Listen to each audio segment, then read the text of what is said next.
The Washington football team, crazily enough, after beating the Bucs out of the bye week, they're on a 4-game win streak, and they edged the Raiders 17-15. Taylor Heinicke just continues to wow people. I mean, the kid can play. Let's not front about that.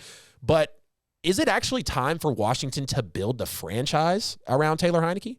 I mean, it's very possible. I mean, Heinicke isn't a big game, I'm going to win you a game type of quarterback, but he is very serviceable. Right. I mean, he's been accurate. He definitely has shown that he can get out of the pocket, extend plays. He can run. I mean, he's not like I wouldn't consider him a mobile quarterback. Right. But if you flush him out of the pocket, he will run for a first down on you. Yeah. So, I mean, if you really feel like Taylor Heinicke can do this, he's not getting paid. Right. You can bring in pieces around him and bring in some major pieces to get us some help. Yeah. I mean, I think Taylor Heinicke can be absolutely every bit as good as Ryan Tannehill. Yeah.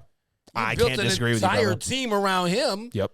If you get Taylor Heinicke, a top-flight running back, and some good wide receivers, and have the defense the way you've got, I think Washington just might be onto something here. Yeah. I mean, it's not far-fetched that they actually can still take the division, let alone make the playoffs. Yeah, that's wild to think about as well. You know, and to answer the question of do you build the team around Heinicke? I mean, at this point, why not? And, you know, I was all over Washington fans, especially on YouTube. They were saying, oh, my God, this, and that, quarterback, O-line, whatever. Y'all were right there next to Chicago and could have made the jump just like they did. And you didn't, but obviously you didn't because you were confident in your quarterback position. Taylor Heinicke can ball. Okay, he can play. Like you also said, I mean, I agree with you basically word for word with what you just had with your take there, man. He's not going to go and win you a game, but he's not going to lose you a game. He's serviceable. I mean, the fact that the kid was taking college classes last year for, somewhere off in a dorm, Washington says, hey, we need an emergency COVID quarterback. Come play for us. Okay, cool. Oh, now Fitzpatrick is hurt? Or excuse me, who was, not Fitzpatrick. Who was it last year?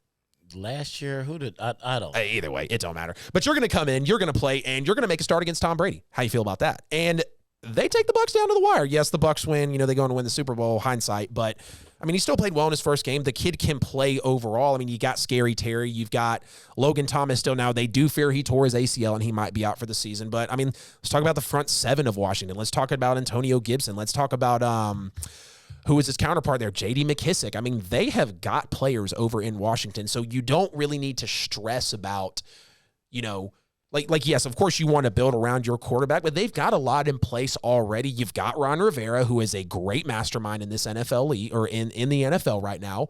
I mean, you know, I know you've got some type of, you know, staining with the Snyders and this and that, but if they can overall just like we asked here, if they can build around Taylor Heinicke, I mean, I think they could be a 9-11 win football team within the next few seasons. Might not take you to where you want to be in Washington, but it'll be some improvement. And I mean, who thought the Washington football team would have been here this year, let alone last year, because last year looked like a fluke because of how they played again until they beat Brady out of the bye.